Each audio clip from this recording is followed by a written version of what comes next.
It was supposed to be just another summer night. 4 cousins, laughter, a bonfire by the lake. But when the sun rose over Ravenwood, Arizona, on July 9th, 1966, not one of them came home. For decades, their names haunted the town: Eli, June, Ben, and Lucy, the Ravenwood Four. Families accused, friendships destroyed, the entire county branded by a single word: vanished. And then, 60 years later, the drought came, and the lake began to give back what it had taken. What investigators found beneath the silt wasn't just evidence. It was the truth about everyone who tried to forget. 4 cousins gone, a town built on silence, and a secret that waited for rain to fall again. If stories like this keep you up at night, hit subscribe. Stay with us. Ravenwood, Arizona, July 8th, 1966. The air shimmered above the desert road, the heat thick enough to hum. Ravenwood lay cradled between rust-red mesas and dry wheat fields, its single main street ending at the silver sheen of Lake Merrow, a man-made reservoir that had swallowed an entire valley when the dam went up in 1952. That Friday evening, the lake was alive. Teenagers with transistor radios, parents grilling on pickup beds, the smell of mesquite and motor oil drifting across the shore. It was the last night of summer before the Harper cousins would head back to Phoenix for school. Eli Harper, 15, had lit the fire himself, a careful pyramid of mesquite branches sparking gold in the dusk. His sister June, a year younger, sat cross-legged nearby, sketching in a worn notebook. Ben and Lucy Cross, their cousins, chased fireflies along the edge of the water, their laughter ringing like glass. "Mom says be home by 10, June reminded him, shading the curve of a flame on paper. Eli smiled, tossing another branch into the pit. "We'll be back before she even looks at the clock." Across the lake, headlights flashed, the reflection of a pickup moving slowly along the old service road by the dam. Eli noticed it, frowned, then shrugged. Out here, someone was always checking the power lines or fishing after hours. The cousins' parents were across town at the American Legion Hall, attending a fundraising dinner. That was the summer's rhythm. Adults at the bar, kids by the lake, the kind of distance everyone thought was safe in small towns. By 9:15, the others had gathered around the fire again. June hummed softly with the radio, "California Dreamin'," playing low from Eli's transistor. The night wind had shifted, warm and dry, smelling faintly of ozone. Ben poked at the fire with a stick. "You think it's true what they say? About what's under the lake?" June glanced up. "What do they say?" "That there's still houses down there," he whispered. "Whole ones. The people just left when they flooded the valley. Sometimes when it's low, you can see the church steeple." Lucy hugged her knees. "That's creepy." Eli smiled faintly, but his eyes lingered on the dark water. "It's just stories, Ben." The transistor crackled, then hissed with static. June frowned and adjusted the antenna. The sound faded into faint music again. Then another burst of static. Somewhere out on the water, a ripple moved, slow and deliberate. A car door slammed in the distance. Eli turned toward the sound, scanning the road that wound along the ridge. Another vehicle, the same one from before, had parked near the old service gate. Headlights off, only the outline of a dark pickup against the stars. "Probably one of the rangers," June murmured, but her voice trembled a little. At 9:47, June closed her notebook and stuffed it into her bag. "We should go." They doused the fire with lake water, the smoke rising in pale threads. Lucy tugged on Eli's sleeve. "I left my sweater. By the tree." He sighed, glancing toward the willows by the dock. "Go grab it, Lou." "Quick." The others waited by the car. A pale blue Ford Fairlane borrowed from their uncle. The night was silent except for the chirring of crickets. Then, from across the shore, a low rumble echoed. Not thunder, not quite. Like an engine idling close. Ben looked up. "Do you hear that?" Eli didn't answer. He'd gone still, eyes fixed on the service road above the dam where the truck had been. The headlights flashed once, a brief, blinding white, then went dark again. When Lucy came running back with the sweater, her face was pale. "Someone's down by the dock," she said. "They were watching me." Eli's instinct was to laugh it off, to keep everyone calm. But June's hand tightened on his arm. The night had gone strange, the kind of silence that feels listening. They piled into the car.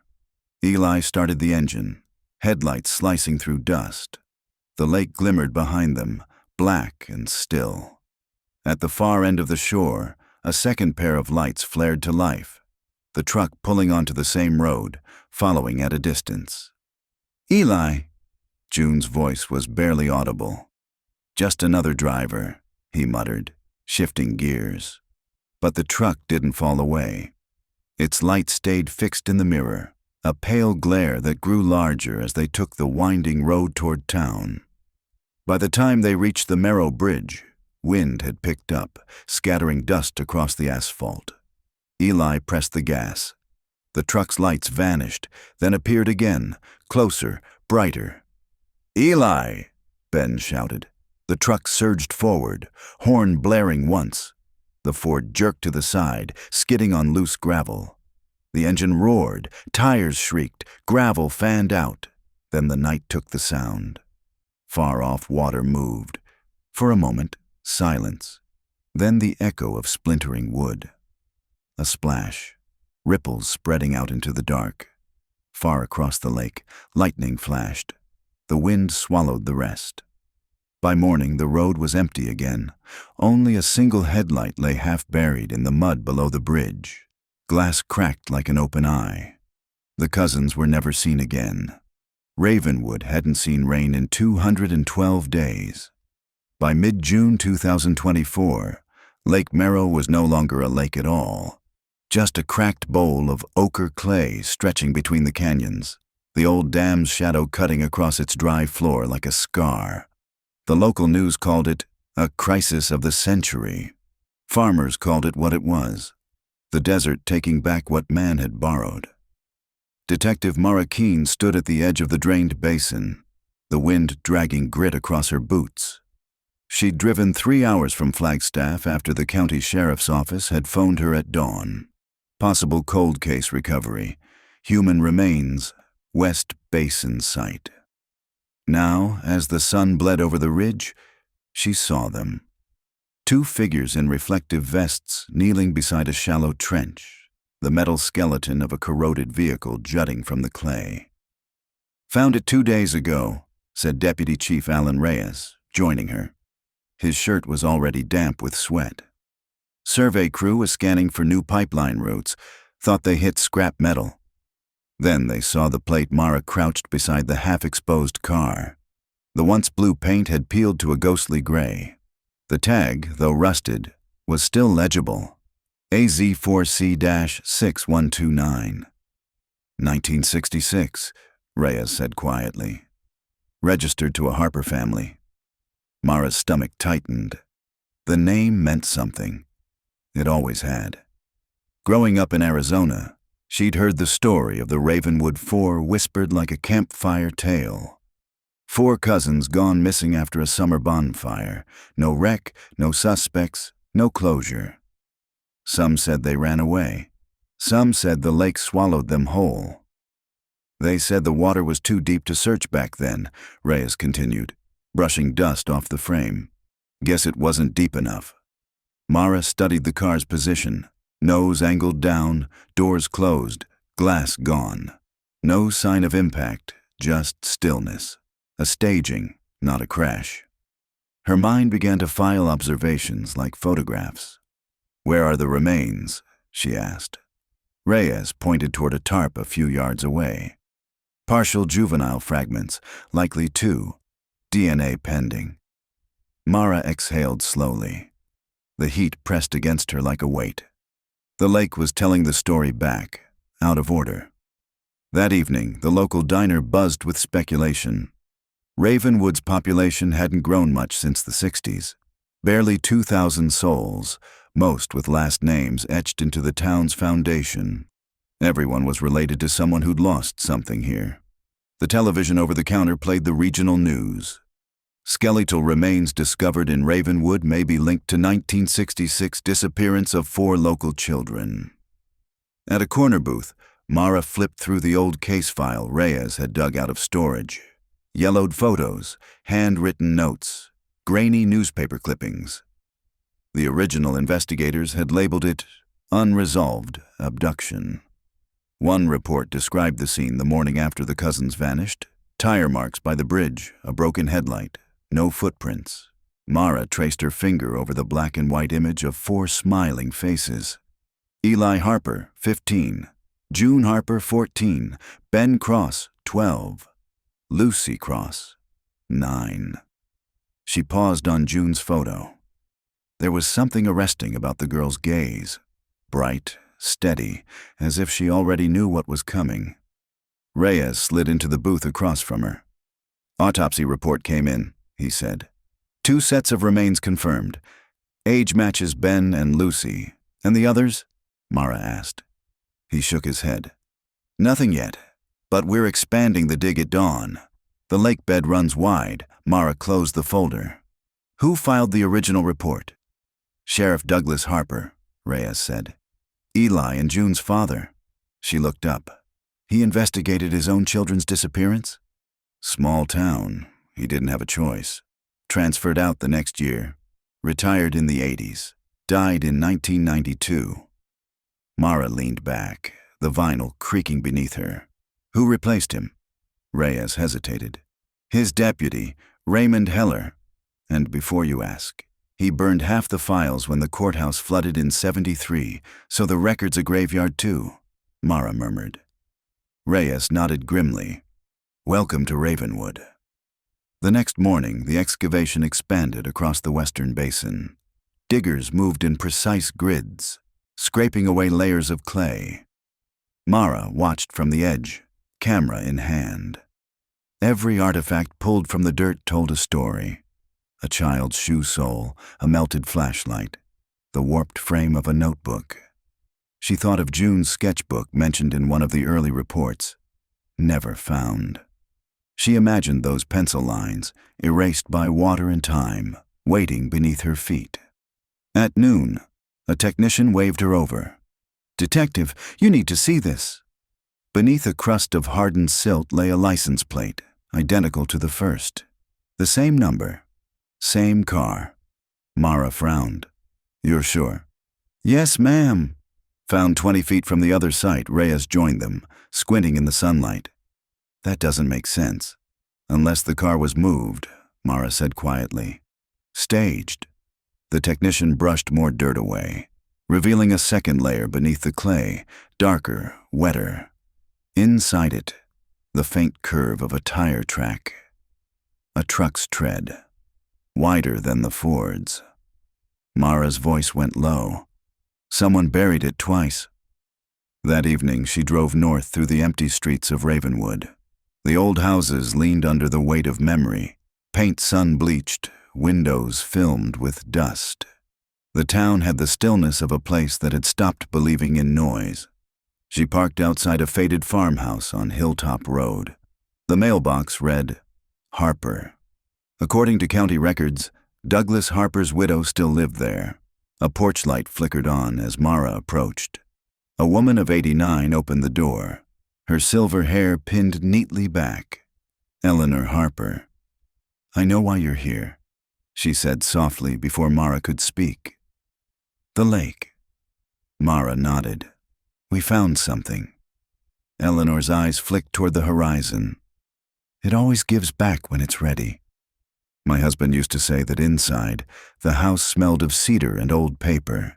Family photos lined the mantel. Douglas in uniform, a young Eli beside a fishing rod, June smiling with a sketchbook. Evelyn poured tea into chipped china cups, hands trembling only slightly. They told us it was an accident, she said. Back then, the sheriff's office, The papers said maybe they went swimming, that the current took them. But there's no current in that lake. Never was. Mara leaned forward. Did your husband ever say what he thought happened? Evelyn stared at the window for a long time. He said it wasn't the water that took them. It was us. The silence that followed felt heavier than the desert heat. Mara waited, but the old woman said nothing more.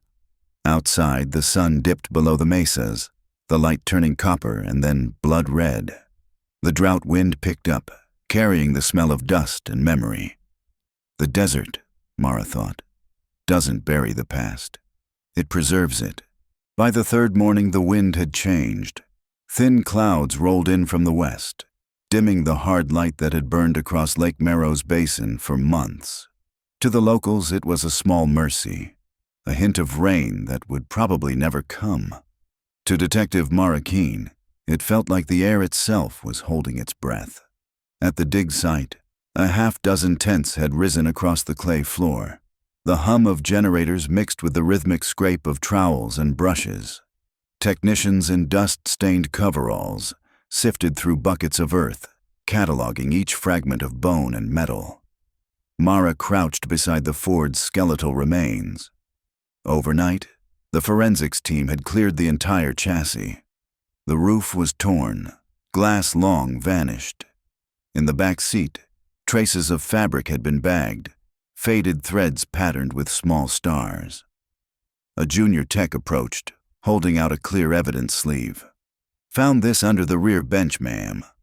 Trapped in the rust inside the sleeve was a folded scrap of paper, the edges water-blurred but still legible. A sketch, charcoal lines of a bonfire under a half-moon. In the corner, a single initial. J.H. Mara's pulse quickened. June Harper's notebook. She turned toward Deputy Reyes, who was checking the perimeter grid.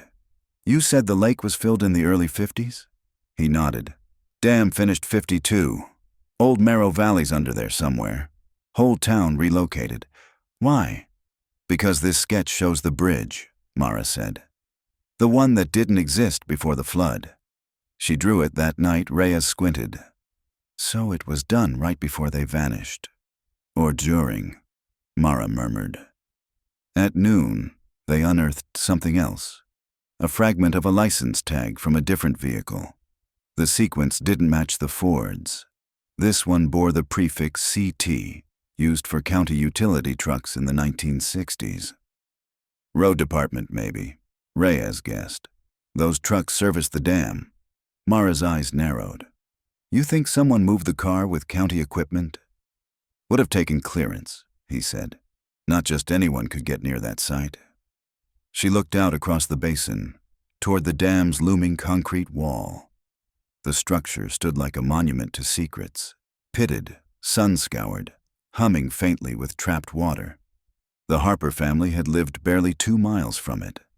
And Douglas Harper, she remembered, had once worked county engineering before becoming sheriff. The past was folding in on itself. That evening, Mara drove to the Ravenwood Historical Society, a squat brick building beside the old post office. Inside, ceiling fans churned the heavy air above shelves of fading photographs. Grainy parades, flood constructions, and portraits of men in wide-brimmed hats beside the dam. The archivist, Mrs. Carmen Albright, a woman in her 80s, recognized Mara instantly. You're the one digging up ghosts, she said, voice dry as paper. Every time the lake drops, someone thinks they'll find absolution.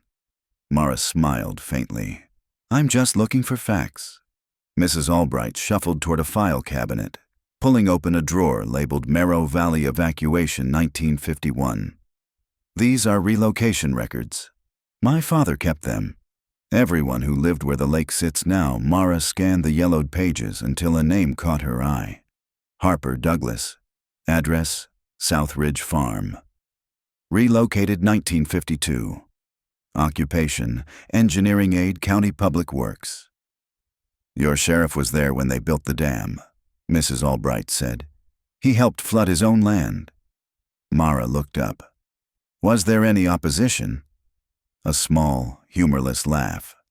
Half the valley protested, But water meant money. Phoenix wanted power. The rest of us got drowned out, literally. She hesitated, then added, "There was talk later. About corners cut, reports buried. One of the engineers vanished right after the Harper kids did." Name of Calvin Rourke. Mara's pen paused over the page. "Rourke worked on the dam?" "Supervisor. Knew every pipe that ran under it. Folks said he drank too much, talked too loud. Then one morning he was gone. Sheriff called it a disappearance. Same as the children. Was there ever a link?" "Not officially." Mrs. Albright's eyes softened, but people whispered. Said he'd seen something in the water the night they went missing. Something he shouldn't have. Back at her motel, Mara spread the files across the bedspread. The air conditioner rattled, filling the silence. She arranged the photographs in a timeline. Dam completion in 1952, Harper family relocation, children's disappearance in 1966, Rourke's vanishing weeks later. 12 years between them, yet the same circle of names. She picked up June Harper's sketch again. The lines were simple but deliberate. 4 figures by a fire, a dark outline behind them near the lake's edge. Not a tree, not a car, something human-shaped. Her phone buzzed. It was Reyes. "They're running sediment analysis from under the car," he said. "You'll want to see it." "When?" "First light. And Mara—" "Yeah?" "Brace yourself. It's not just lake clay. There's concrete dust mixed in. Same composite they used in the dam's foundation." Mara's gaze drifted to the map pinned above her desk. The dam and the lake formed a single system, arteries feeding each other. Whatever happened in 1966 wasn't random. She whispered to the empty room, "You weren't lost in the water. You were buried in it." Near midnight, she stepped outside for air.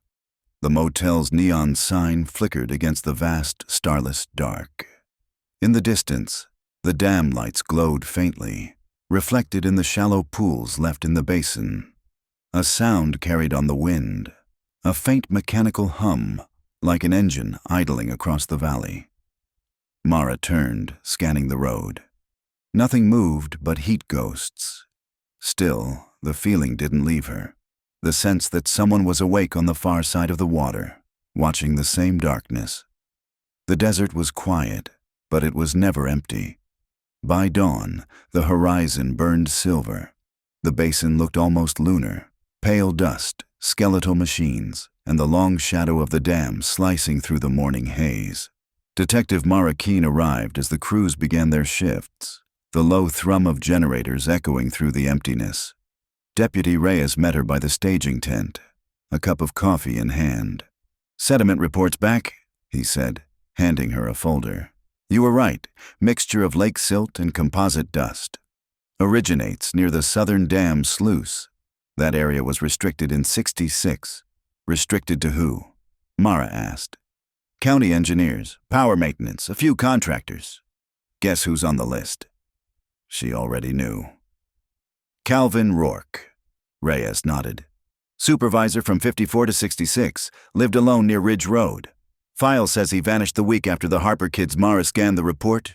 Rourke had signed off on dam repairs that summer. Then his name disappeared from payroll records, and a brief police memo labeled him missing. File marked as voluntary during record consolidation. "Voluntary," Mara muttered. In a town like this, that's the polite word for buried. She spent the afternoon at the county archives, chasing Rourke's paper trail through brittle ledgers and typewritten memos. Most of his personnel file was gone. Removed for departmental consolidation in 1973, but one carbon copy remained, a maintenance request dated July 7, 1966, one day before the cousins vanished. The request authorized late-night access to the southern floodgate tunnels. The signature, Douglas Harper, Sheriff/co-signed by Calvin Rourke. Mara's eyes lingered on the names. Harper and Rourke were together, she whispered. She photographed the document, then folded her notes and headed for the car. Rourke's old property lay beyond the ridge, past a stretch of power lines and scrub. The house was a small, cinder-block structure half swallowed by mesquite. The mailbox hung crooked, its paint flaked to bare metal. She parked in the dust and approached the porch. The lock was rusted. The door opened with a dry groan. Inside, the air smelled of old paper and oil.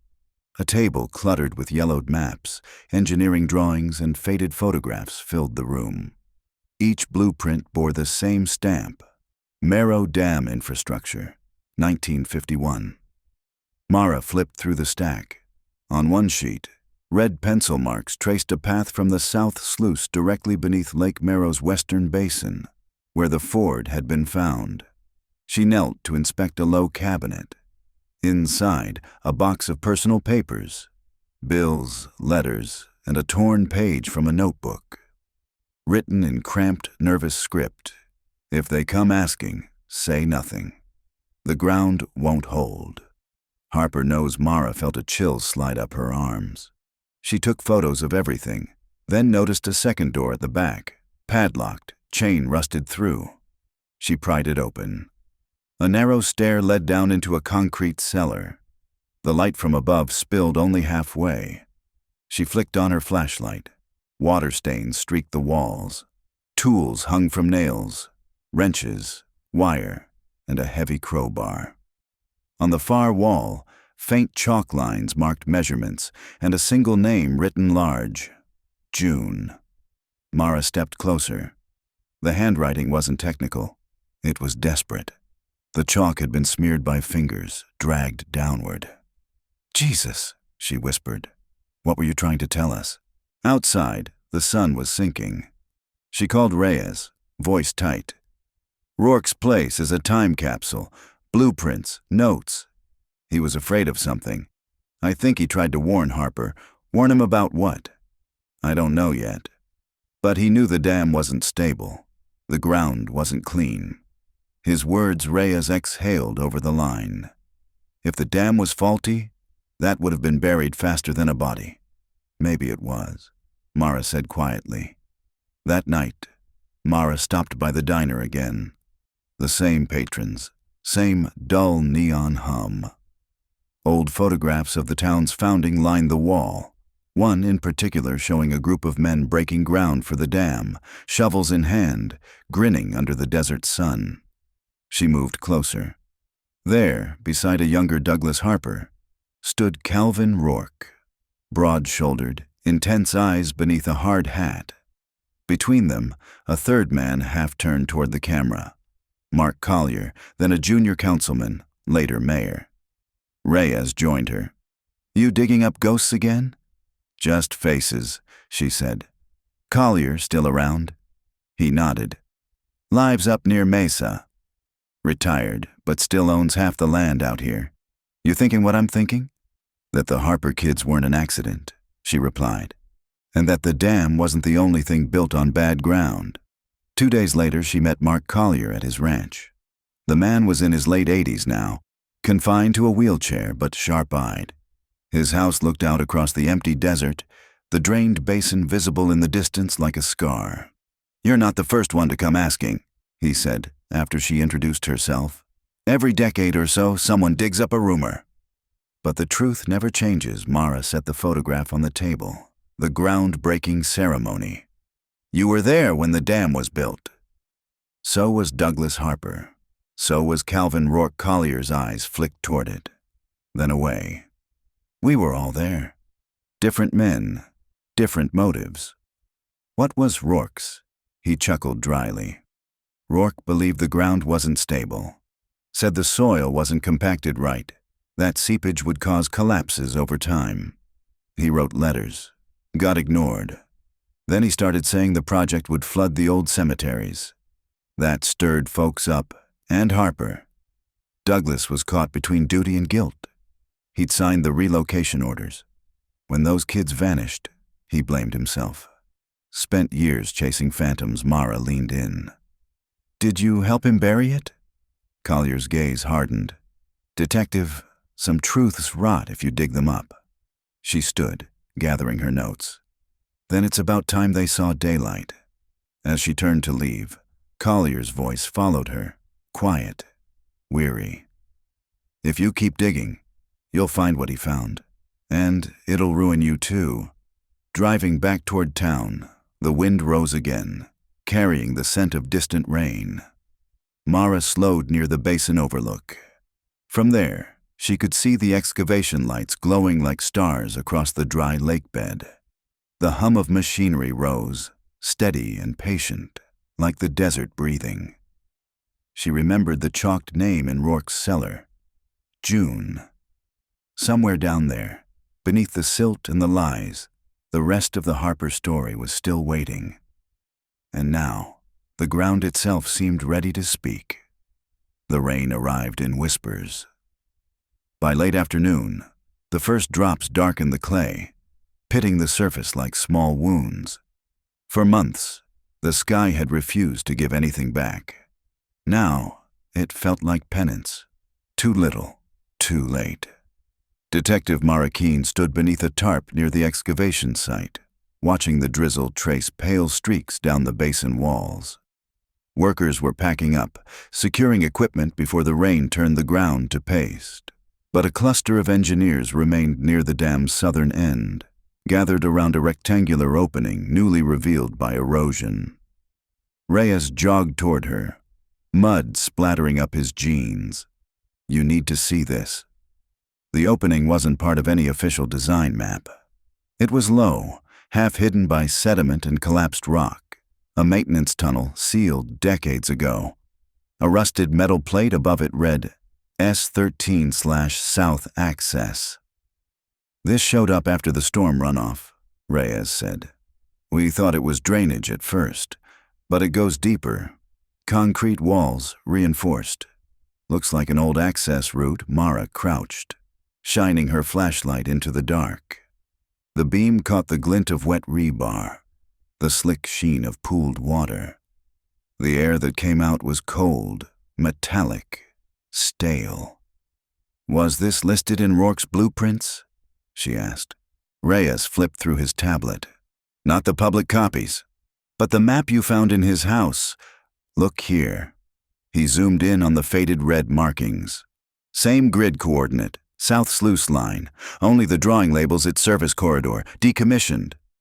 "Decommissioned when?" "July 1966. The sound of the rain deepened. Somewhere above, thunder rolled over the mesas. Mara slipped on a pair of gloves. "Get me a respirator and 2 lights." Reyes frowned. "You're going in now?" She met his eyes. "If that tunnel's been sealed since the 60s, there's a reason. I want to know what it's hiding before the mud does." Inside, the air was damp and claustrophobic. The walls bore hand-painted numbers, faded under decades of grime. Each footstep echoed like a heartbeat. Water dripped from overhead pipes, tapping the concrete in slow, patient rhythm. They moved cautiously, light sweeping over rusted panels and corroded control boxes.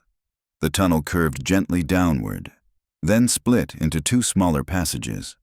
One was blocked by a cave-in, the other continued straight toward the dam. "Smells like machine oil," Reyes muttered. "And something else. Decay," Mara said softly. 100 feet in, the beam of her flashlight landed on a row of wooden crates stacked against the wall. The stencils were barely legible, County Utilities/1965. Inside, rusted tools, broken gauges, and bundles of copper wire. Reyes brushed dust from the floor and froze. "You seeing this? Imprints. Not modern boot soles, older flat tread patterns, fossilized in dried silt. Some were small, child-sized, others heavier, adult." Mara's light caught something further ahead, a shape half buried in debris. She knelt, sweeping dirt away. A rusted flashlight, its casing split open. Nearby, a hair ribbon, faded pink, threads clinging to a nail. Her voice wavered. "Lucy Cross." Reyes exhaled slowly. My God. They pressed deeper. The tunnel widened into a chamber where the concrete had cracked under pressure. Through one fissure, muddy daylight leaked in thin shafts. illuminating an overturned barrel and the remnants of an old wooden ladder leading upward, toward the lake bed above. "This lines up right under the West Basin," Mara said, checking the map. "The car, the artifacts, all sitting right above this." Reyes crouched near the ladder's base. "There's something wedged behind it." Together they cleared debris until a small, sealed tin box emerged.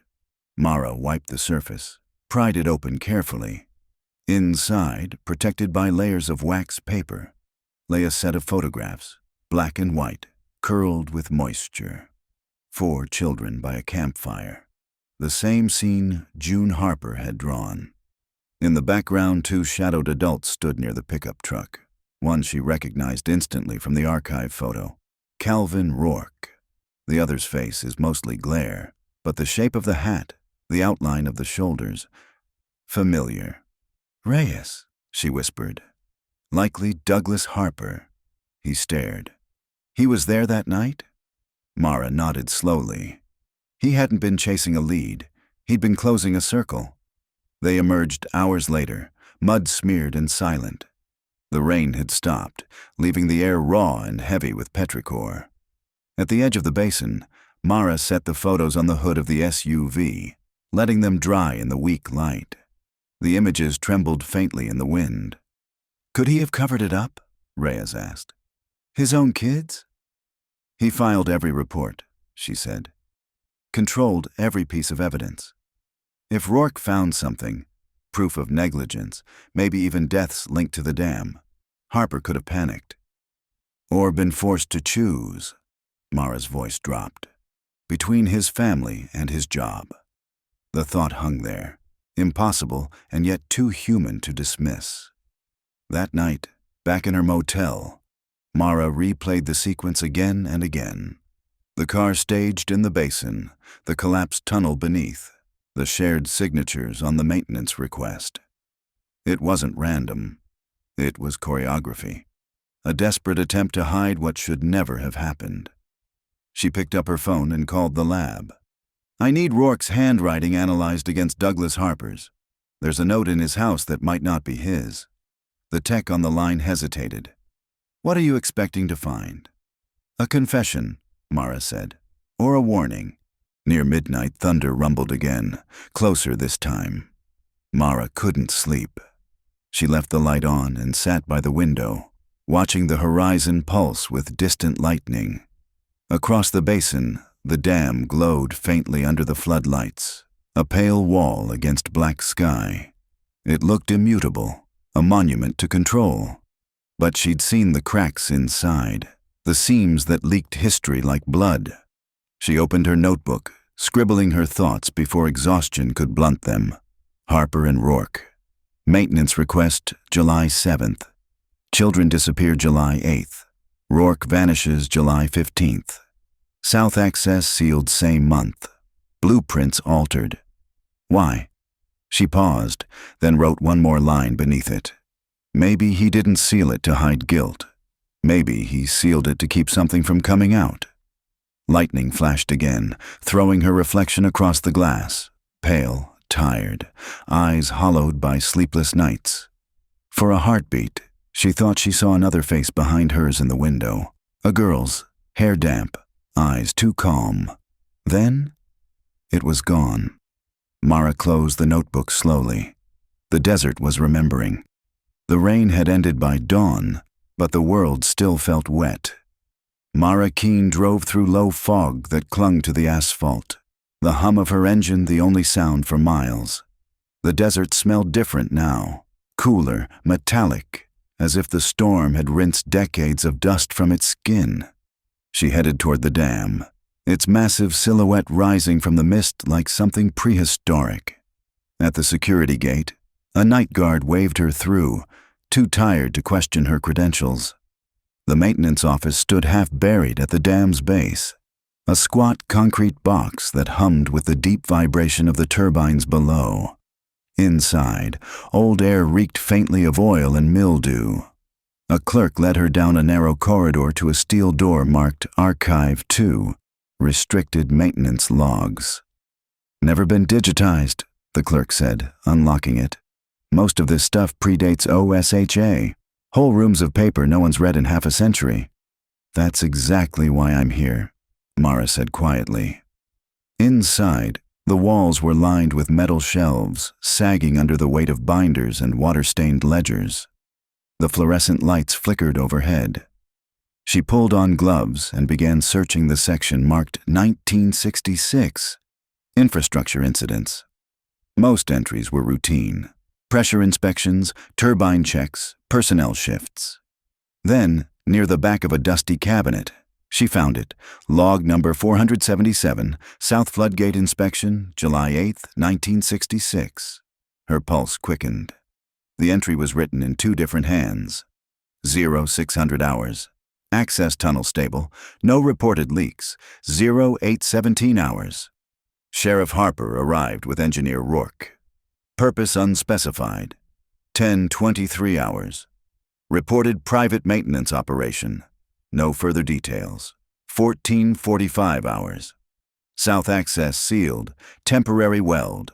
Ordered by Harper. Signed C. Rourke/D. Harper. A final line had been added in smaller, shakier writing, penciled in long after the ink had faded. Do not reopen. The water remembers. Mara stared at the words until they blurred. Her heartbeat sounded too loud in the small room. Rourke and Harper had been there together that day, inside the same tunnels where she now stood months later, and whatever they'd done had been meant to stay buried. Reyes arrived an hour later, his hair still damp from the rain. "You look like you've seen a ghost." "Maybe I have," Mara said. She handed him the logbook. He scanned it, frowning. The handwriting at the bottom. Definitely not Rourke's. "We compared samples yesterday." "That's Harper's 'he came back,'" Mara said. "After Rourke vanished, Harper returned here and added that line." Reyes rubbed the bridge of his nose. "What the hell does the water remembers even mean?" Mara closed the book slowly. "It means something happened in that tunnel. Something he couldn't bring himself to name." By mid-morning, they stood on the dam's observation deck. The reservoir stretched out behind them, a vast expanse of silver gray, its surface calm and deceptive. Below, the spillway thundered, releasing a torrent that shimmered in the light. Reyes leaned on the railing. "You think the kids fell in? That it really was an accident?" "No," Mara said. "There were 4 of them, old enough to know the terrain. And that tunnel, the one we found under the basin, was sealed from the inside. You don't seal a scene unless you're hiding something." Reyes turned toward her. "So what's your theory?" She hesitated, then said quietly, "I think the dam wasn't just a symbol of progress. It was a liability. If Rourke found structural flaws, if the kids wandered near his work and something collapsed, Harper would have faced the end of his career. Maybe prison. Covering it up might have seemed like saving the town." Reyes shook his head. "That kind of guilt doesn't stay buried." Mara looked out across the water. "Neither do bodies." That afternoon, they met with Eleanor Harper, Douglas's widow, now 89 and frail, living in a nursing home at the edge of town. Her hands trembled as she lifted her teacup, the liquid inside the same brown-gray as the lake outside her window.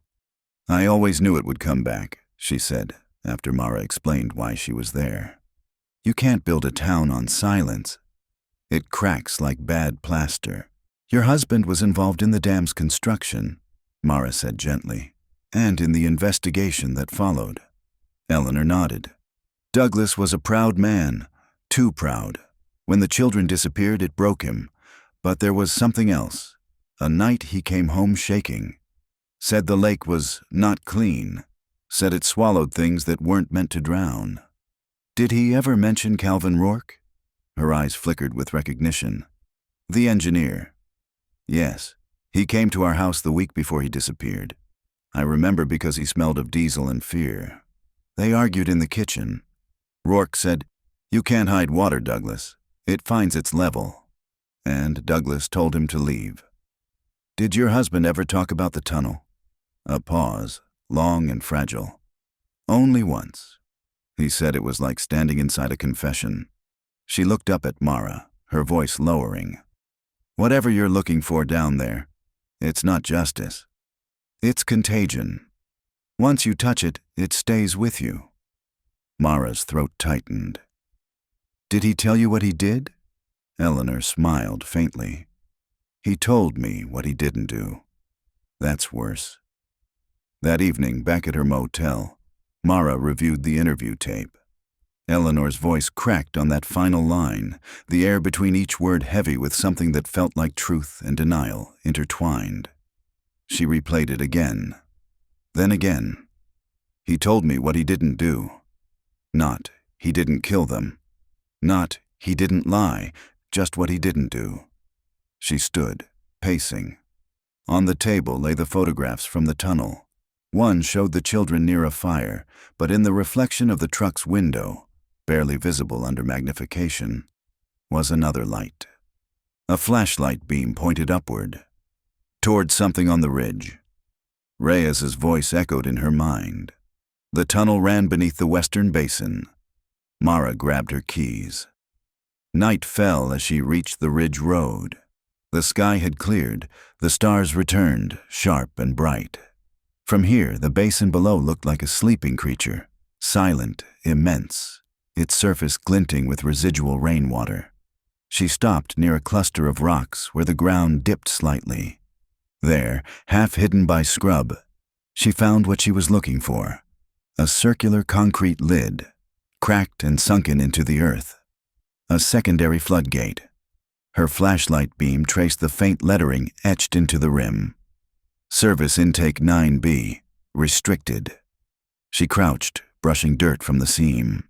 Inside, something glinted, a piece of metal caught in the crevice. She pried it loose with her pocket knife. A dog tag, tarnished but legible. C. Rourke. Mara sat back slowly, the desert pressing in around her. The air smelled faintly of rust and rain. He hadn't vanished. He'd been buried where he worked. The next morning, the air smelled faintly of wet stone and electricity. Clouds still hung low over Ravenwood, their bellies bruised with leftover rain.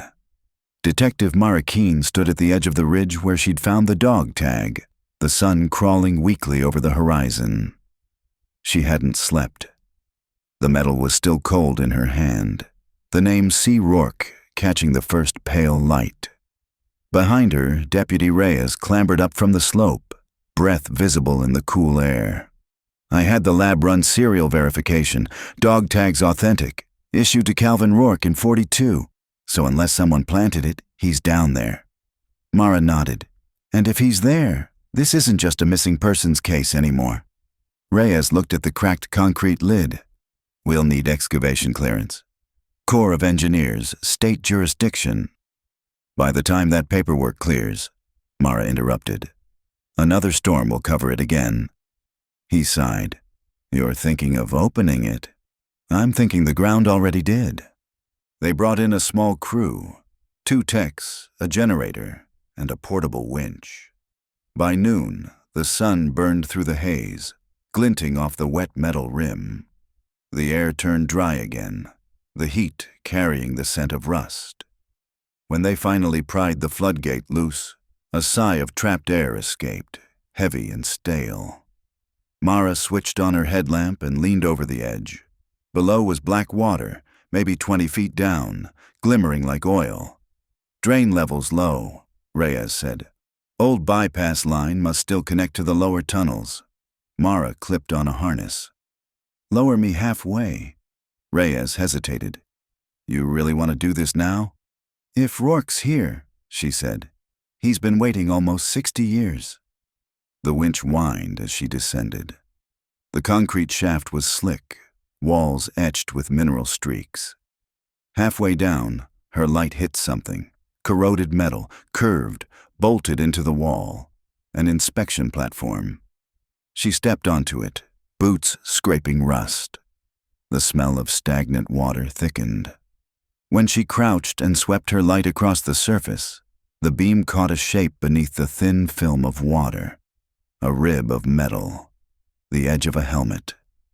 Mara froze. She reached down, brushing the surface. The helmet shifted, dislodging a pale fragment that broke through the water's skin, a jawbone. She exhaled slowly. "Reyes, we found him." Hours later, the crime scene tent buzzed with quiet urgency. Forensic techs worked in masks and gloves, lifting skeletal remains from the waterlogged shaft. Each piece surfaced like an accusation. The skull was intact, still wearing the rusted helmet stamped Merrow Dam, Site Foreman.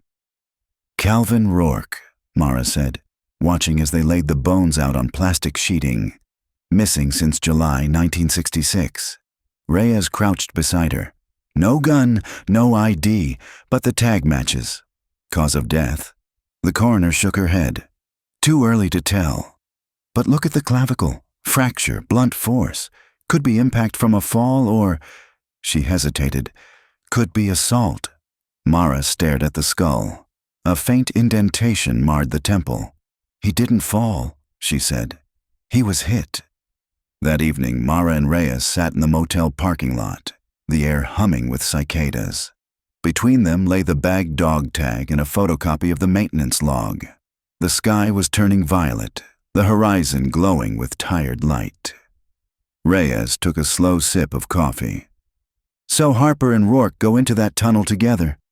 Hours later, the access gets sealed, and Rourke's never seen again. Harper signs off on it, then adds his little poetic footnote about the water remembering." Mara nodded. "He buried Rourke to bury the secret." "Which secret? The kids or the dam?" "Maybe both." She rubbed her temples. "Rourke discovered a structural flaw, something tied to the floodgate.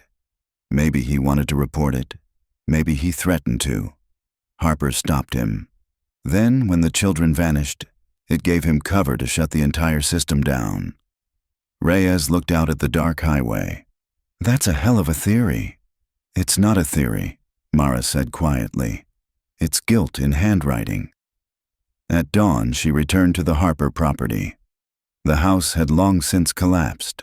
Nothing left but the foundation and the rusted remains of a windmill. She stepped over cracked stone, her boots crunching dry weeds. In the center of what once was the living room, she noticed something she'd missed before. A patch of discolored concrete, square, deliberate. She knelt, scraping the dust away. Beneath the surface was a small metal latch. Her pulse jumped. She pried it open. A shallow compartment. Inside, wrapped in brittle wax paper, lay a reel-to-reel audio tape. The label, written in faded ink. Rourke/Harper. July 8th, 1966. Her hands trembled as she lifted it. The tape was brittle but intact. She placed it in a plastic evidence case and drove straight to the forensics lab. The playback filled the small observation room with static at first. Then voices, distant and hollow, soaked in age. Rourke, on tape. "We can't close the sluice, Douglas. The pressure's rising. We'll flood the lower trench, Harper. Then we vent it. We can't risk exposure now. The project's already late." Rourke. "The soil's collapsing. Wait, do you hear that?" Sound of shouting, echo, rushing water. Rourke. "The kids! They're on the ridge. God, they shouldn't be here." Harper. "Get them out! Now!" Crashing sound, metal twisting, a scream, then silence. The tape hissed. When the sound returned, Harper's voice was lower, steadier, broken. Harper. "Seal it. No one can know. Not the dam, not the town. We tell them they ran off. Anything but this Rourke." Weakly. "You'll damn yourself, Douglas." Gunshot. Tape ends. The room was silent except for the whir of the playback machine. Reyes swallowed hard. "Jesus." Mara stared at the spinning reel until it slowed to a stop. "He didn't just kill the truth," she said softly. "He built a monument over it." Later that night, she stood by the drained basin again. The floodlights glowed like artificial stars. Wind hissed through the cables. She held the dog tag in her hand, the metal warm from her skin. Somewhere beneath her, Calvin Rourke had drowned in darkness. The children had died in the same flood his warnings tried to prevent. And Sheriff Douglas Harper, father, builder, protector, had spent the rest of his life guarding a tomb disguised as progress. Mara whispered into the wind, "The water remembers." Then she turned and walked back toward the waiting lights. The tape had changed everything. By morning, the local news had already caught the scent of the discovery at Lake Merrow. Satellite vans lined the highway, and reporters shouted questions toward the cordoned basin. For the first time in 60 years, Ravenwood was awake again, and afraid of what daylight might show. Detective Mara Keene stayed out of sight. She drove straight to the nursing home on the North Ridge, the tape locked in her glove box. Eleanor Harper was waiting, upright in her chair by the window, a wool blanket over her knees. When Mara entered, the old woman smiled faintly. "You found his voice, didn't you?" she said. Mara blinked. "You knew there was a recording." Eleanor's eyes stayed on the horizon. Douglas couldn't sleep after that night. He started talking in his dreams, mumbling to himself. I'd wake him and he'd whisper, "It's still there. It's still talking." Later he brought home that tape, said it was proof he hadn't imagined it. Then he hid it under the floor and swore me to silence. "Why keep it all these years?" "Because guilt ferments," Eleanor said.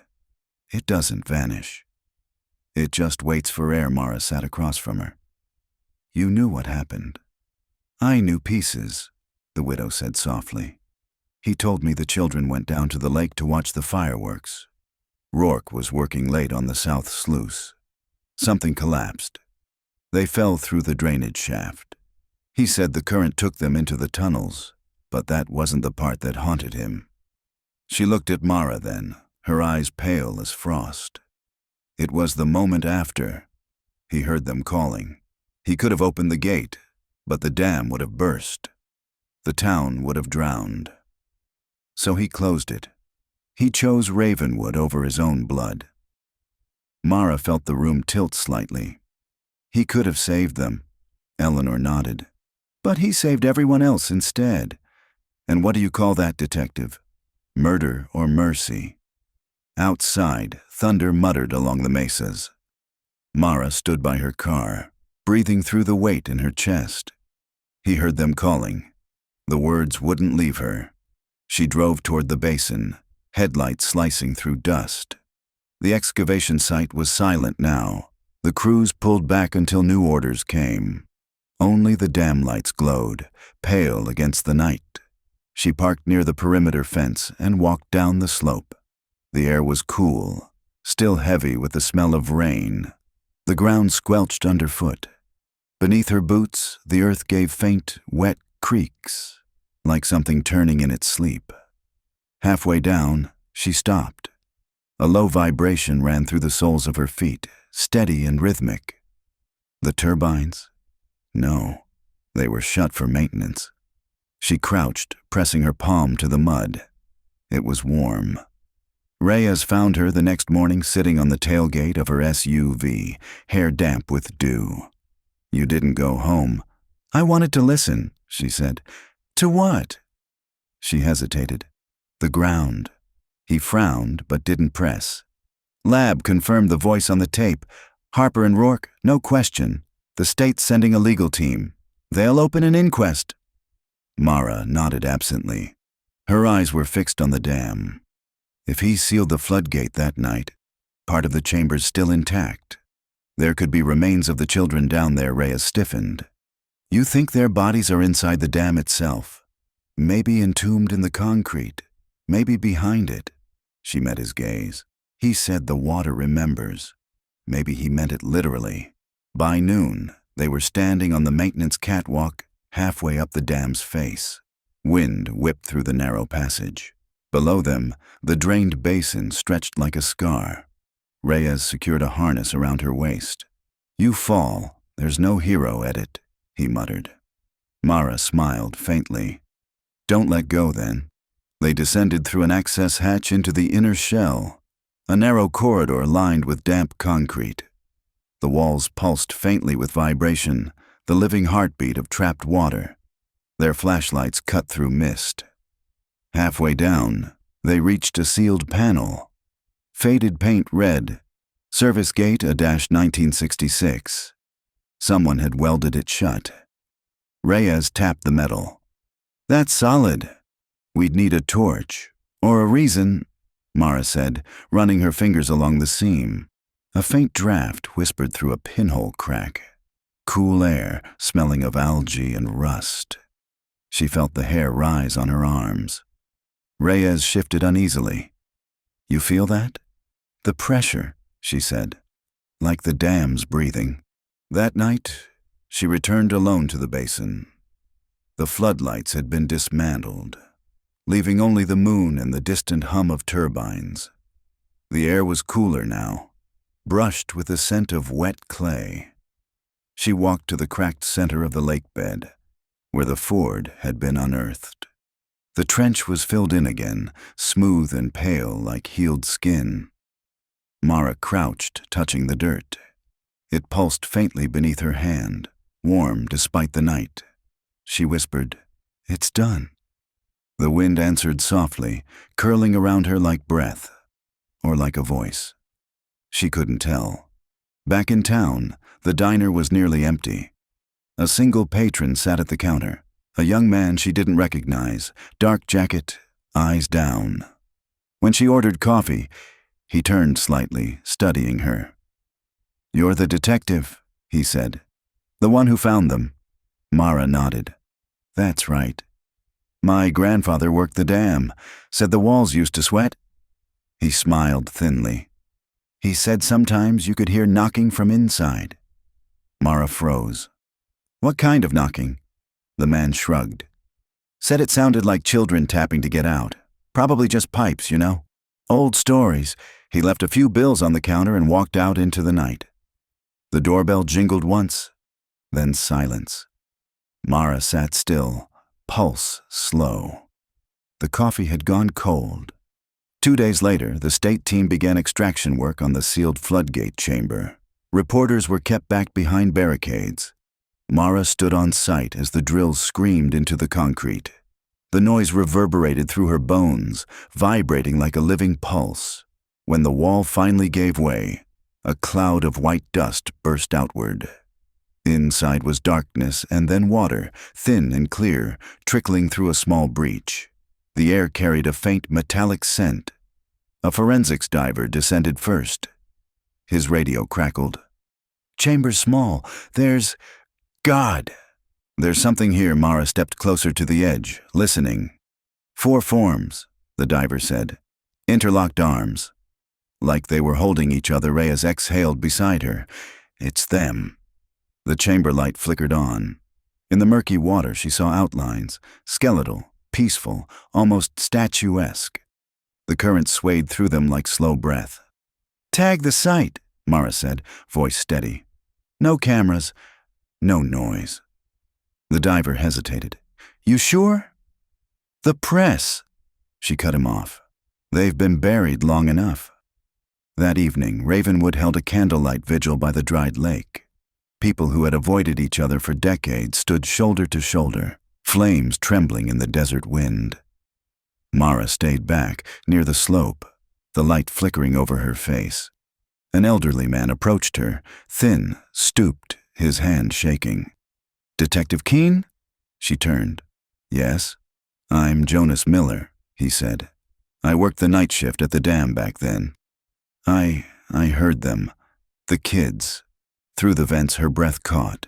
"You're sure?" He nodded, tears streaking the dust on his cheeks. "We begged the sheriff to open the floodgate.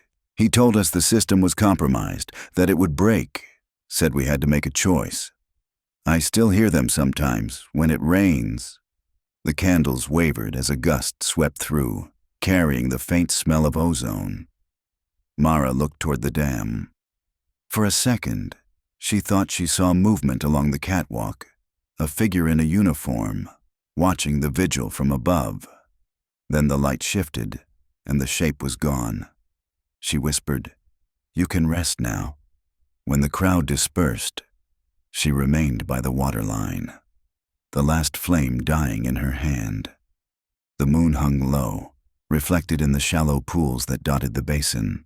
Somewhere deep below, the turbines thrummed softly, like a heartbeat returning to the earth.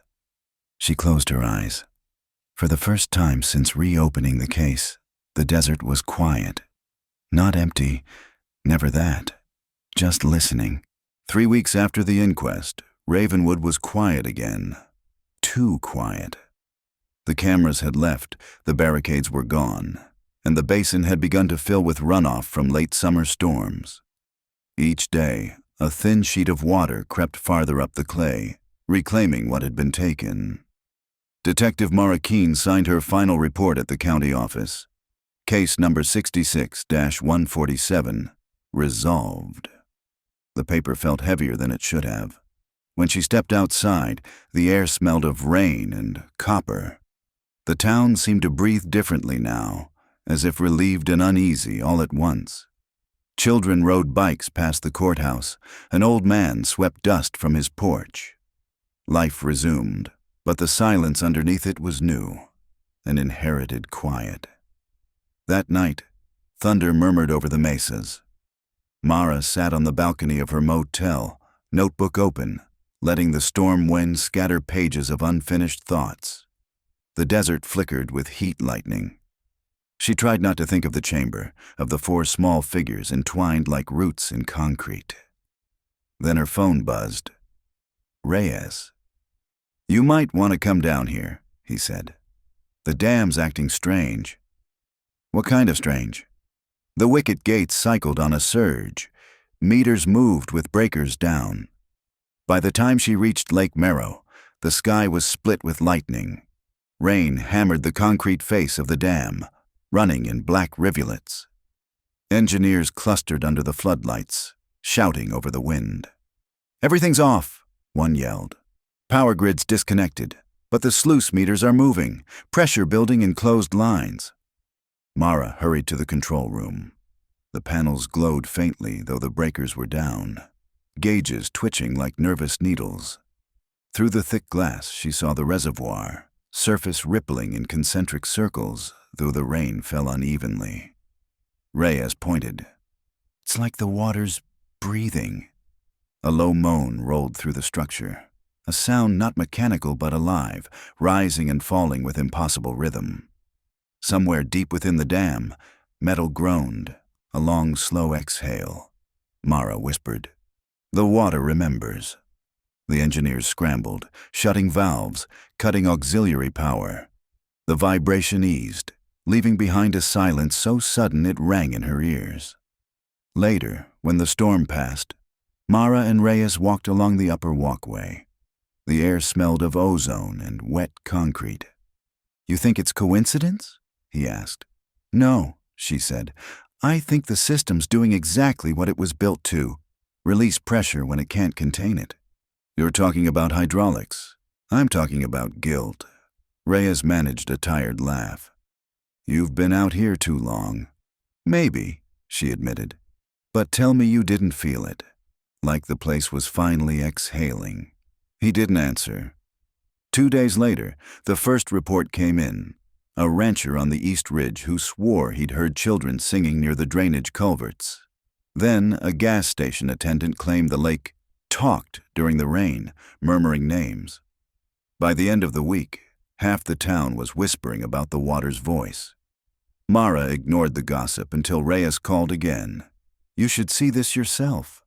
They met at the dam before dawn. The basin shimmered with a new layer of water, maybe 2 feet deep, reflecting the stars.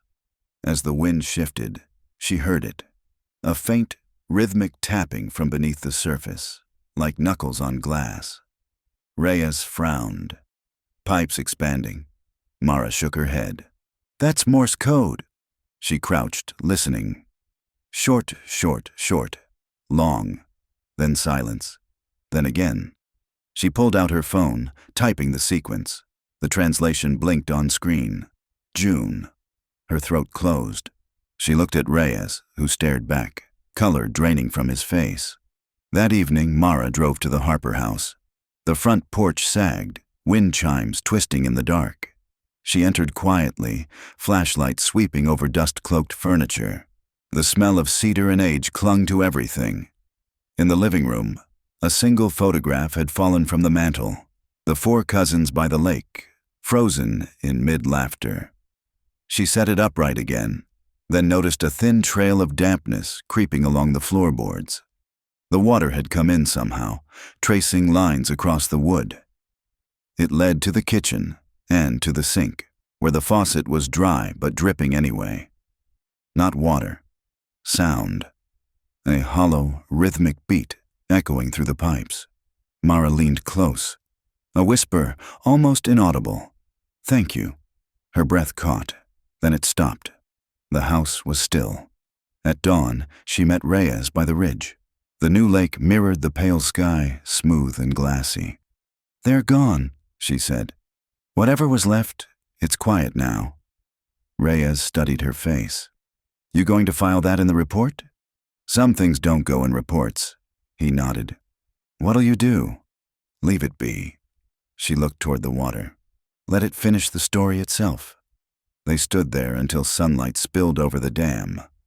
The surface rippled once, faintly, like a sigh, and then went still. Weeks later, Mara packed her files and left Ravenwood.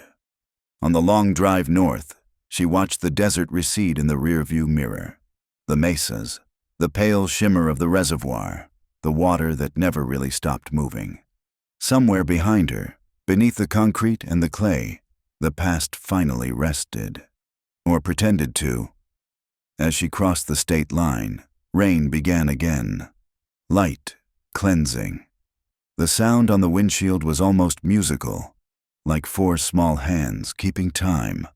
Autumn came early to Ravenwood that year. For the first time in decades, clouds gathered each afternoon like slow ships over the mesas. Rain swept in thin silver veils across the desert, drumming against roofs that had forgotten the sound. The lake filled faster than anyone expected. By mid-September, the cracked clay of the basin had vanished beneath a sheen of new water, clean, young, unburdened by history. Or so it seemed. Detective Mara Keene had been gone for 6 weeks when the first flood alert came through. She saw the notification while parked outside a rest stop 2 states away. Ravenwood Dam nearing critical overflow. She sat there for a long moment, staring at the message, the hum of rain on the windshield growing louder. She told herself she had no reason to go back. The case was closed, the bodies laid to rest. But the feeling in her chest wasn't peace. It was a pulse. Familiar. Demanding. By nightfall, she was already turning the car south. The drive through the desert was a corridor of lightning. Power lines swayed like dark strings above the highway. At one point, she passed a billboard half collapsed in the rain. "Welcome to Ravenwood," the desert's heartbeat. When she reached the town limits, floodwater glistened along the curbs. The old diner's neon sign buzzed through sheets of rain. Inside, a handful of locals huddled over coffee, murmuring about the dam. Someone turned, recognizing her. Detective Keene. A woman's voice, nervous, reverent. "They said you'd left for good." "I had," Mara said. "What's happening?" "They opened the gates this morning," the woman whispered. "Said the pressure was climbing too fast, but the lake didn't drop.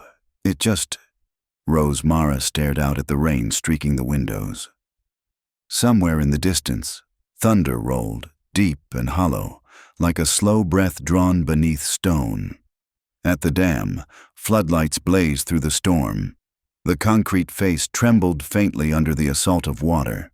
Engineers worked in soaked coveralls, shouting numbers into radios. The North Spillway, the same one sealed during the 1966 cover-up, was gushing again, white torrents cascading into the valley. Reyes met her near the control shack. He looked older, sleepless, but not surprised to see her. "Didn't think you'd stay away," he said. "I never do," she replied. He gestured to the monitors. "It's not adding up. Reservoir should be dropping by now, but it's stable. Something's feeding it from below, some old channel still open." Mara remembered the sealed tunnels, the forgotten sluice the children's remains had been found near. "It's the intake," she said. "The one Collier's men welded shut. Maybe it's giving back what they took." Reyes gave her a wary look. "You're not saying—" "I'm saying the past doesn't stay buried underwater." They entered the auxiliary passage, flashlights slicing through mist. The deeper they went, the louder the sound of rushing water became, a low, resonant roar, like 1,000 heartbeats sinking. The air smelled of rust and rain. At the end of the corridor, they reached a sealed hatch. Its steel bolts trembled as if struck from the inside. Water seeped through the seams, warm and strangely clear. "Pressure's too high," Reyes warned. "If that goes, the whole tunnel floods." "Listen," Mara said. Through the roar, she heard it again. A cadence almost human. Short bursts, then a pause. 4 taps, silence, 4 more. She mouthed the names under her breath. "Eli, June, Ben, Lucy." Then the hatch shuddered once more, and stopped. The sound faded, replaced by the steady trickle of retreating water. Reyes exhaled. What did it mean? Mara wiped rain from her face. It meant they're done. By dawn, the storm had broken. The sky opened in a bruised lavender hue, clouds drifting apart like tired curtains. The reservoir was calm again, surface glassy, reflecting the first light of morning. News crews arrived by noon, expecting crisis footage. Instead, they found silence, birds returning, the air cool and sweet. The dam held. Mara stood at the overlook, watching sunlight move across the new lake. It shimmered gold, peaceful, almost innocent. But beneath, she knew, the foundation still carried every voice that had ever been silenced there. Reyes joined her with 2 coffees. "You ever think maybe this place was cursed?" She shook her head. "Not cursed. Just full." He followed her gaze to the horizon. "What'll you do now?" "Go home," she said. Then, after a pause, "Wherever that is." That evening, the town gathered at the lake shore. The air smelled of wet sage and relief. They built small lanterns from jars and candles, setting them afloat. The lights drifted outward, hundreds of them, until the lake looked like a field of stars. An old woman began to hum, a tune half-remembered from childhood. Others joined quietly. The sound spread, soft, hesitant, healing. Mara stayed apart from the crowd, watching the floating lights blur in the wind. Reyes approached once, but she waved him off gently. She needed to hear the lake itself. For a long time, there was only the whisper of wind through the reeds. Then, just before midnight, a single ripple crossed the surface. It broke around one jar, spinning it slowly until the candle inside winked out. The ripple moved toward shore, lapping faintly at Mara's boots. The voice that came with it was not words, just a breath deep and grateful. Mara whispered back, "You're welcome." The water receded. Later, she wrote the final entry in her field journal. Rain returned to the desert, and with it forgiveness. The dam still stands, the town still sleeps. But sometimes, when the wind shifts over the water, I swear I hear laughter, the kind that belongs to children who finally made it home. She closed the notebook. The paper smelled faintly of rain. Mara Keene left Ravenwood the morning after the lantern vigil. The desert road shimmered ahead, clean after the rain, the horizon pale as bleached bone. Her car was packed with evidence boxes and a single duffel bag, everything she owned that still felt hers. She told herself she wouldn't look back, yet the mirror kept drawing her eyes. The new lake glimmered in it like an unblinking eye. Half an hour north, her phone buzzed. Reyes, "You'd better turn around." She read the message twice before answering. "Why?" He replied with a photo, a reel-to-reel tape, its labels smeared but legible, 1966. Intake log number 7. Mara's stomach tightened. How? She muttered aloud, already swinging the car across the median. The maintenance office smelled of dust and ozone when she arrived. Reyes stood by a desk littered with wet cardboard boxes. Contractor found it wedged behind a wall panel during post-flood inspections, he said. Marked as equipment test, but the date lines up with the night the cousins vanished. The tape was brittle, its edges warped with age. Someone had written "Keep Sealed" across it in fading pencil. They threaded it carefully onto a surviving player. The first hiss filled the room, long and shivering. Then a voice, male, distant, distorted by echo. Testing log, midnight, August 19th, north intake pressure stable. Another voice overlapped, younger, anxious. Sheriff says hold until daylight. Hold the intake till daylight. We'll get them out. Mara's breath caught.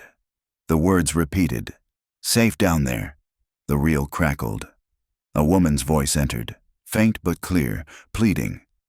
Please open the gate. Please, you don't understand. A rush of water drowned her out. Metal groaned.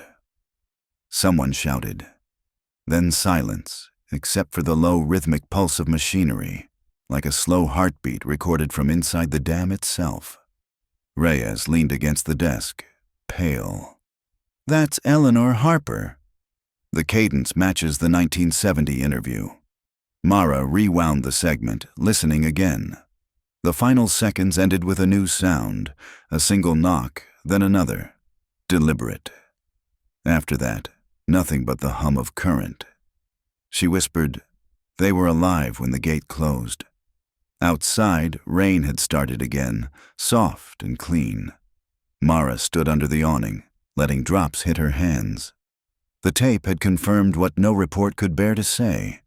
The children hadn't drowned by accident. They'd been locked away by panic and silence. Reyes joined her, holding 2 mugs of coffee gone lukewarm.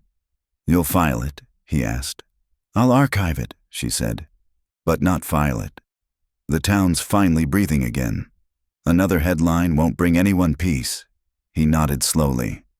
So what happens to the tape? Mara looked out toward the reservoir. It stays here.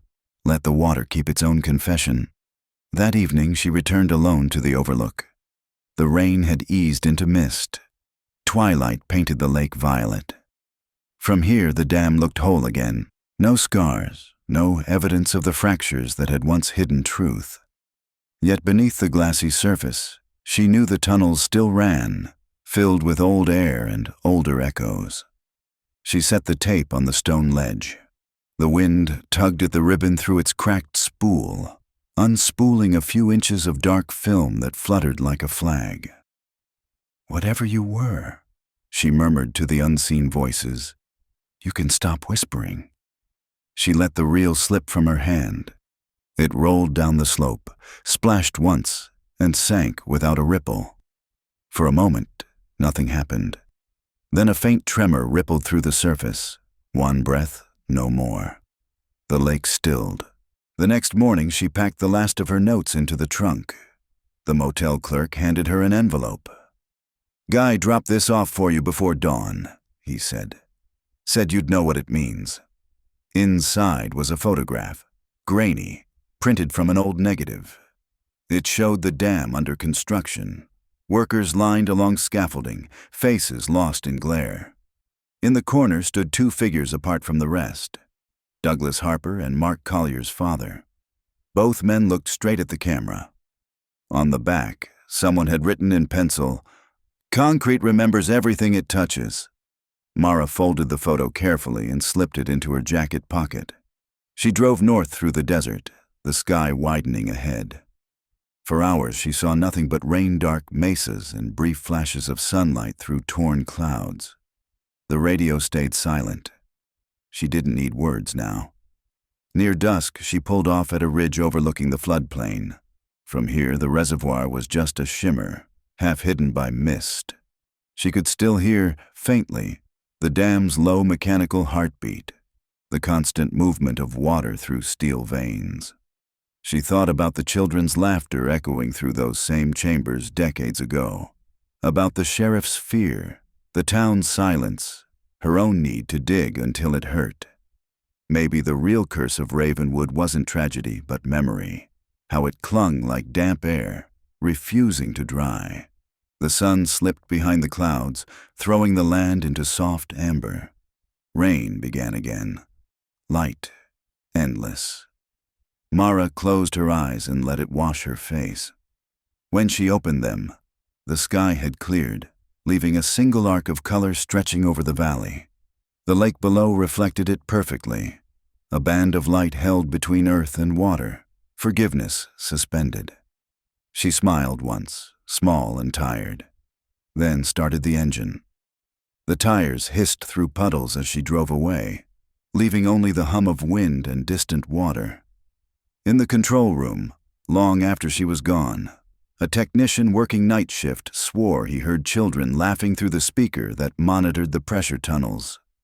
He checked the dials. Dead channels. The laughter faded, replaced by the faint hiss of static, almost like rain. He turned off the monitor. The silence that followed felt kind. By late October, the rain finally stopped. The desert hardened again, the air sharp with dust and the smell of mesquite. The new lake shrank back to a patient mirror, the color of pewter under a cold sun. For the first time since the flood, Ravenwood felt ordinary.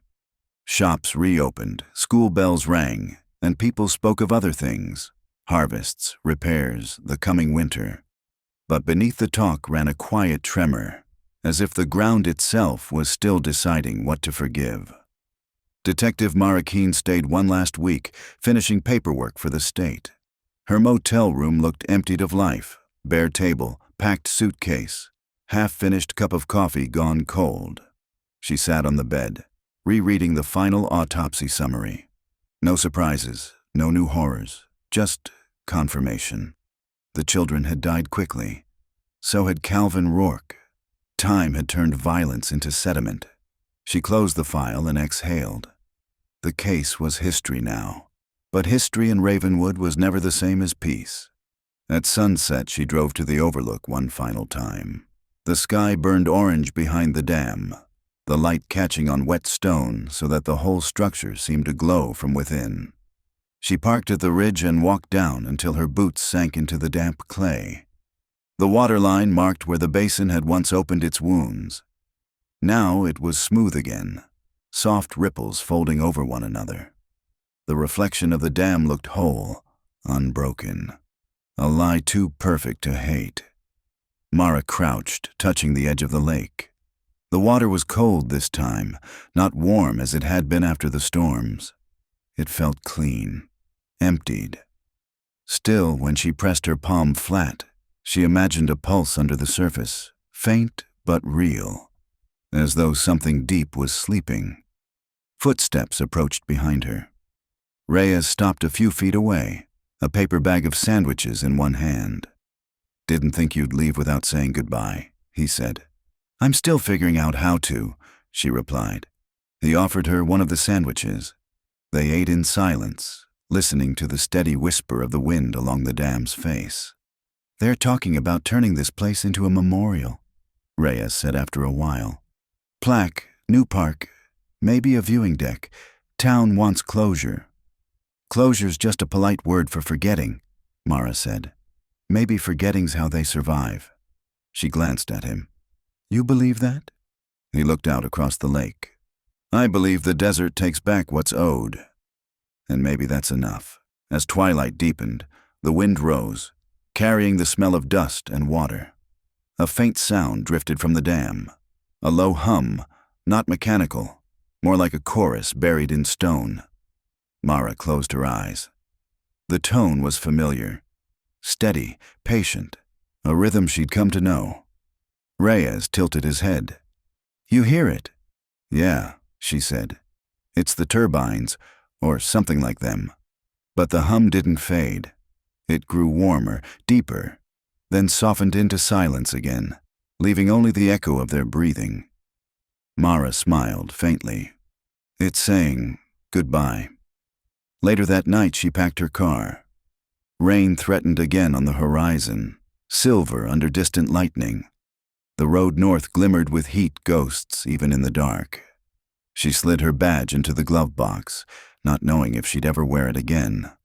At the last turn before the highway, she stopped the engine and stepped out. Behind her, the lake was a flat band of darkness, the dam's red warning lights blinking like slow heartbeats. She whispered a single word, something between a prayer and a promise. Rest. The wind carried it away toward the water. Then she got back in and drove until the dam was only memory. Days later, the maintenance crew draining the lower sluice reported something odd. A hollow pocket had opened behind the dam, an empty space where concrete should have been. They pumped it dry, expecting structural failure. Instead, they found smooth stone, polished by water, nothing more. No bones, no debris. Just a shallow impression in the clay. 4 small handprints and 1 larger, set in a perfect circle. They filled the pocket with fresh concrete and didn't mention it again. Months passed. Winter came, mild and dry. The new reservoir held steady, neither rising nor receding. Tourists began to visit, people drawn by the story, the tragedy, the miracle of the returned rain.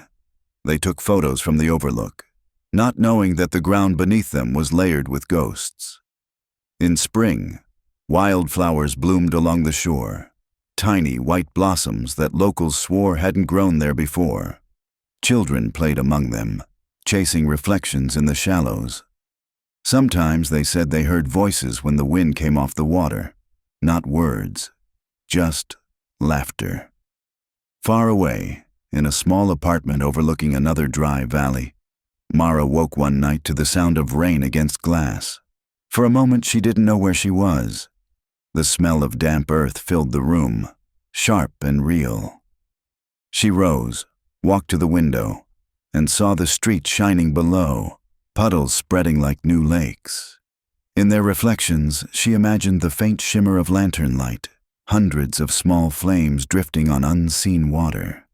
Her reflection looked older, tired, but peaceful. She touched the glass. "You made it home," she whispered. The thunder answered softly, far away. Summer 2026. A clear morning. The desert had settled into its new rhythm. Days of light, nights of slow wind whispering through the canyons. Lake Merrow shimmered blue again, not the dark gray of memory, but the color of a sky that finally forgave itself. At the water's edge stood a small bronze plaque mounted on sandstone, in memory of Eli Harper, June Harper, Ben Cross, Lucy Cross, and Calvin Rourke. The water remembers, but it also forgives. Families came every weekend. Some brought flowers, others simply stood in silence. The town had stopped whispering about curses. Ravenwood called the place the Reflection Park now.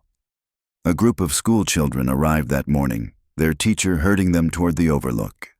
They leaned over the railing, pointing at the faint shapes of carp gliding beneath the surface. One girl, maybe 9 or 10, paused. She turned her head as if listening to something far away. The wind lifted her hair. She smiled. "What is it, Emma?" the teacher asked. The girl shook her head. "Nothing," she said softly. "Just the lake talking." 200 miles north, Mara Keene walked through a city park still damp from a night's rain. She had resigned from the bureau. Her badge lay in a drawer she hadn't opened in months. These days, she taught criminology part-time and spent the rest of her hours walking, listening. She stopped on a footbridge above a shallow creek. The water below moved sluggishly, reflecting clouds like slow-moving ghosts. In the ripples, she sometimes imagined faces, the kind you see only when you stop trying to. Her phone vibrated once, a message from Reyes. They dedicated the memorial today. Kids put paper boats on the lake. "Thought you'd like to know." She smiled and typed back, "Tell them the desert keeps its promises." She slipped the phone into her pocket and leaned on the railing. The air smelled faintly of sage. Somewhere distant, thunder rolled. That night, she dreamed of Ravenwood. She stood on the dam again. Only now it was transparent. Glass instead of concrete, the whole valley visible beneath her feet. The water glowed from within, pulsing like light through veins. 4 silhouettes swam below, weightless, not lost, but moving toward the open desert beyond. One turned. June, sketchbook still in hand. The girl raised it toward Mara, a page catching the glow.